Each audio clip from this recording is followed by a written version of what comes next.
Channel's Week in Review. Vice President Joe Biden delivers a State of Israel Relations address at AIPAC. Is he maintaining President Obama's campaign policies? The numbers are in. Is the Bernie Madoff scandal increasing anti-Semitism? Who's the Jew officially barred from entering Britain? The Great Schlep is shepping nachas, and much more of the Jewish news that's changing your world in this webcast version of the Jewish Channel's Week in Review. Hello, and welcome to the Jewish Channel's Week in Review. I'm Stephen I. Weiss. American-Israel relations were the big story this week as the main Israel lobby, AIPAC, held its annual convention in Washington, D.C. A big crowd of political heavyweights turned out for the occasion, and Vice President Joe Biden and Israeli President Shimon Peres delivered addresses, while Israeli Prime Minister Bibi Netanyahu made a video statement to the conference. Observers were eager to view Biden's keynote to see whether there would be any changes from what we know of the Obama administration's stance on Israel thus far. Biden echoed sentiments already expressed by the administration in favor of a two-state solution. The president appointed one of our most tenacious diplomats to lead that effort, George Mitchell. And the president is strongly and personally committed to achieving what all have basically said is needed, a two-state solution with a secure Jewish state of Israel, living side by side in peace and security with a viable and independent Palestinian state. For more from the AIPAC conference, including comments from Israeli Prime Minister Netanyahu and Republicans Newt Gingrich and Eric Cantor, please view the television broadcast of the Week in Review. Meanwhile, Israel was on the minds of those in our nation's capital for another reason. Christian Needon has that story. It was a new tactic for Israel advocacy, and what may be seen as the first ever television ads hoping to change minds about issues facing the Jewish state. The right-leaning Israel advocacy group, the Israel Project, created and aired the advertisements, which ran 600 times on cable news networks in Washington, D.C. for 4 days this week. While two of the ads raised awareness about education and teaching peace in Israel, a third tackled the Mideast topic on most people's minds, Iran, and the ad was pointedly not calling for military intervention. The world's leaders can peacefully prevent a nuclear Iran. The time to act is now. The emphasis on peacefully confronting Iran is something that might not have been expected from a right-leaning group, but an Israel Project representative said that's precisely the approach they're looking for. We know that this administration has said that nuclear weapons for Iran is not something that this administration wants to countenance. So sanctions are essential, it seems to me, if we are to take our best shot at avoiding crossing over that line sometime in the future. This view comes in pointed contrast to years of right-wing criticism of inspections and sanctions regimes in Iraq and elsewhere as ineffective. To hear more about this shift in emphasis, including a discussion of whether President Obama watches Fox News or CNN, view the broadcast version of the Week in Review on television. Thank you, Christian. For those pushing an Israeli agenda from the left side of the aisle, Rebecca Honig-Friedman has this story.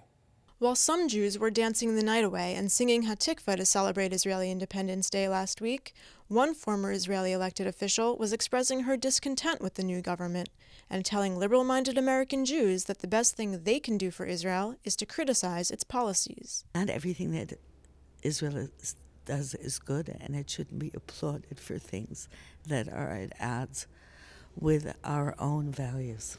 Naomi Chazan has long been a force for progressive liberalism in Israel. As a member of the now-defunct Meretz party and former deputy speaker of the Knesset, she focused on legislation involving human rights and gender equality. Now, retired from politics, she's the president of the board of directors of the New Israel Fund, an organization devoted to furthering a progressive social agenda in Israel.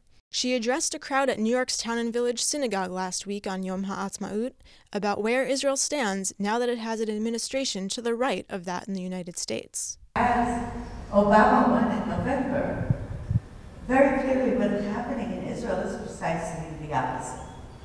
And it's precisely the opposite. For more from Chazan, including whether American Jews have a right to criticize Israel's policies, check out the broadcast version of the Week in Review. Professional basketball's most valuable player is a fan of learning the Talmud.